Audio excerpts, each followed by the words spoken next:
Gitu mudah bagi Allah membuka kepalsuan.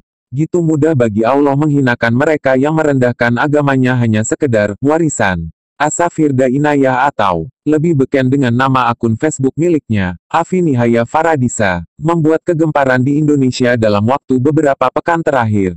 Metro TV, Kompas TV, memblow up sedemikian rupa. Sampai diundang ke istana. Tak butuh waktu lama, Allah buka semua kepalsuan itu. Afi ternyata melakukan plagiarisme alias menjiplak tulisan orang lain. Dalam tulisan Afi di akun FB-nya pada tanggal 25 Mei tahun 2017 yang berjudul, "Belas Kasih Dalam Agama Kita", yang diklaim sebagai tulisannya dengan dibubuhi logo copyright dengan simbol hak cipta sebelum menulis namanya, dan juga dipublis Detikcom dengan judul "Pezina yang Diampuni. Belas Kasih Dalam Islam", pada tanggal 29 Mei tahun 2017. https://news.detik.com/news.d-d.com/d-kolom_d-3514171-pezina -kasih-Islam. Ternyata artikel itu copy paste dari tulisan Mita Handayani dengan judul "Agama Kasih", yang diunggah ke Facebook pada tanggal 30 Juni tahun 2016 dengan sedikit perbedaan pada tanda baca penulisan, pemenggalan kalimat, paragraf dan judul yang diganti. Tambahan lain pada akhir paragraf dan ternyata juga saduran dari kalimat yang diucapkan Malala Yousafzai, gadis Pakistan peraih Nobel itu. Heboh dan menanggung malu, Afi nonaktifkan akun FB-nya. Saat wawancara dengan Kompas TV, Afi masih ngotot tidak melakukan plagiasi. Namun si penulis asli, Mita Handayani telah mengkonfirmasi bahwa itu memang tulisannya pada diunggah ke Facebook pada tanggal 30 Juni tahun 2016. Terjepit dengan fakta yang telak, Afi masih ngeles. Lewat status barunya di FB pada tanggal 3 Juni tahun 2017 kemarin, Afi yang mengaku sempat menonaktifkan akun FB sehari, mengatakan, "Apakah aku pernah melakukan plagiasi? Ya, kita semua pernah. Siapa yang tidak pernah melakukannya? Mulai dari tugas sekolah sejak SD, makalah kuliah, ujian, sampai caption foto di media sosial. Kalaupun kita mengklaim punya hak cipta atas suatu gagasan yang brilian, maka gagasan tersebut tetaplah akumulasi dari segala hal yang berhasil kita serap sehari-hari. Tak ada gagasan yang benar-benar murni asli. Kebetulan saja hanya aku yang tersorot," tulis Afi. Bukannya sadar, mengaku salah, lalu minta maaf, Afi malah ngeles dengan berbagai pembelaan. Dan akhirnya, Allah buka sendiri kepalsuan itu dengan arsip tulisan Afi di FB-nya pada tanggal 15 Maret 2017 yang berjudul "Kopas Tulisan Orang". Mungkin Afi lupa untuk menghapus, menyembunyikan postingan ini. Karena isinya sangat telak menjadi bumerang. Kami kutip bagian-bagiannya. Tulisan utuh ada di link https://www.facebook.com.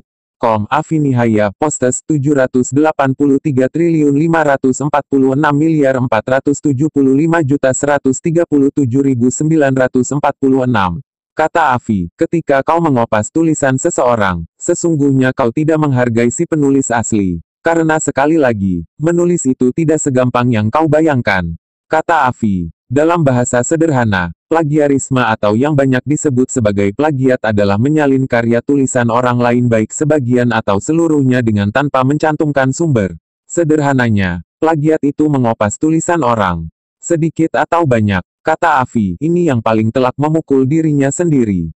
Jadi, ketika kau mengopas tulisan yang sejatinya milik orang, kau mungkin akan menuai sanjung puji, tapi kau tidak akan berkembang karena ada gitu banyak proses yang tak kau hargai. Kau akan merasa cukup mendapatkan nama pada tulisannya saja.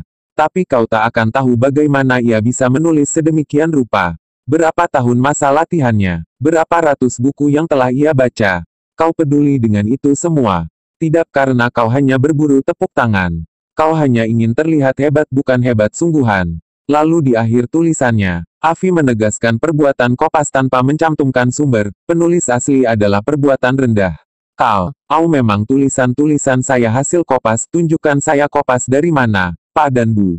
Saya akan bertanggung jawab atas semua itu. Saya tahu rasanya jika tulisan saya sendiri dikopas, mengapa saya hendak melakukan hal yang sama rendahnya. Di Google banyak web dan aplikasi pendeteksi plagiarisme, silakan telusuri, jangan hanya beropini. Ternyata dia melakukan apa yang dulu dia tentang. Wahai orang-orang yang beriman. Kenapakah kamu mengatakan sesuatu yang tidak kamu kerjakan? Amat besar kebencian di sisi Allah bahwa kamu mengatakan apa-apa yang tidak kamu kerjakan. QS. As-Saff 2-3. Usmana buktinya, saya akan bertanggung jawab atas semua itu. Bukti-bukti sudah terang benderang, konfirmasi dari penulis asli juga sudah ada. Tapi Afi malah ngeles. Demikianlah Allah membuka segala kepalsuan. Gitu sempurna makar Allah. Siapa yang merendahkan Al-Quran, akan Allah rendahkan. Siapa yang merendahkan agamanya hanya sekedar warisan, maka akan Allah rendahkan dirinya. Jangan mempermainkan agama Allah. Apalagi malah congkak ketika dinasehati. Jangan tiru iblis yang gengsi dan takabur sehingga tak bisa taubat. Tirulah Nabi Adam, yang ketika salah segera mohon ampun dan kembali. Maka Allah ampuni dan tinggikan derajat Nabi Adam.